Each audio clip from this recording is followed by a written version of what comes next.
کہنے والے ہندوستان کے اوپر اپنی گندی نگاہ جمائی اور بزنس کرنے کے بہانے سے وہ ہندوستان تشریف لے آئے۔ یہاں آنے کے بعد میں ان کی ملاقات چند منافقوں سے، ان کی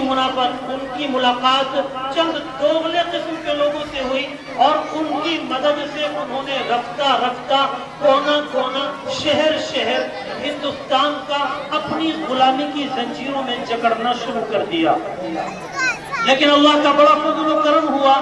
کہ ایک فضا بلند ہوئی، ایک ہوا چلی، اور اس میں حضرت مولانا حاجی امداد اللہ مہاجر مکی رحمت اللہ علیہ جیسا مرد مجاہد کھڑا ہوا، اور اس نے علماء کی جماعت کو للکار کر یوں کہا کہ او علماء دین، سنو، یہ تمہاری ذمہ داری ہے، اگر سب نے اپنے سروں کے اوپر کفن کو نہ باندھا تو پھر یاد رکھو اس غلامی کی زنجیروں کو پیروں کے اندر ڈالے ڈالے ہی تم مر جاؤ گے، اور پھر کل قیامت میں اللہ کے حضور کھڑے ہو کر کیا کہو گے؟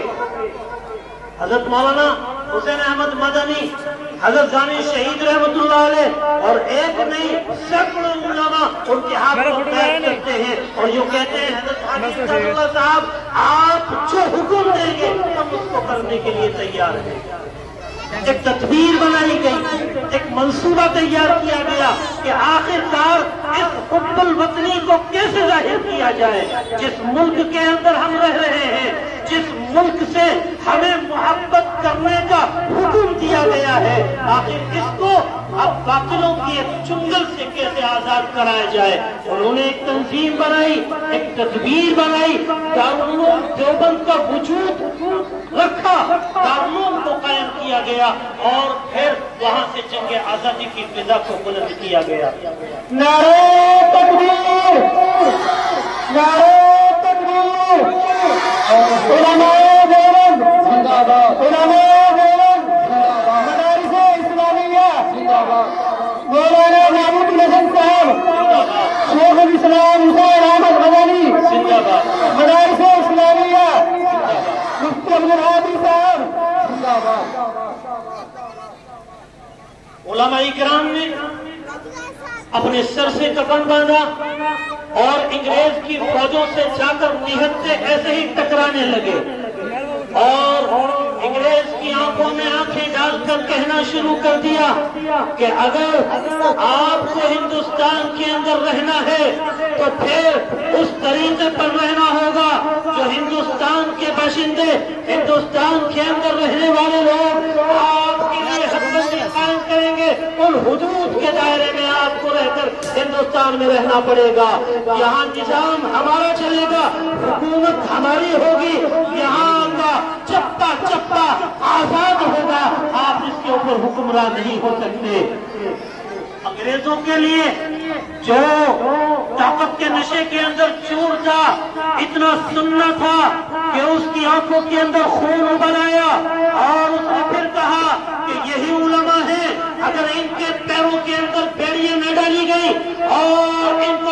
ان کو زندانوں کی قید میں نہ بند کیا گیا تو پھر ہندوستان کے اندر وہ دن دور نہیں کہ تمہیں ہندوستان چھوڑنے پر مجبور ہونا پڑے گا۔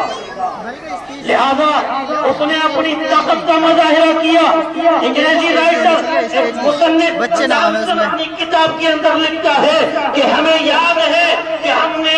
ایک وقت میں 70 علماء کو کون سے کیل کے اندر ڈالا ہے۔ وہ ٹائمسن اپنی کتاب کے اندر لکھتا ہے کہ ہمیں یاد ہے کہ اگر ہمارے ٹریننگ کیمپوں کے اندر اگر گولی چلانا سکھایا جاتا تھا تو ہم گولیوں کے اندر علماء اکرام کو بند کر اور گولیوں کو رکھ دیا کرتے تھے، اور اپنے اسٹوڈنٹوں کو، اپنے طالب علموں کو کہتے تھے کہ اب تم گولیوں کا نشانہ لگاؤ، اور علماء کو گولیوں کا نشانہ بنایا جاتا تھا۔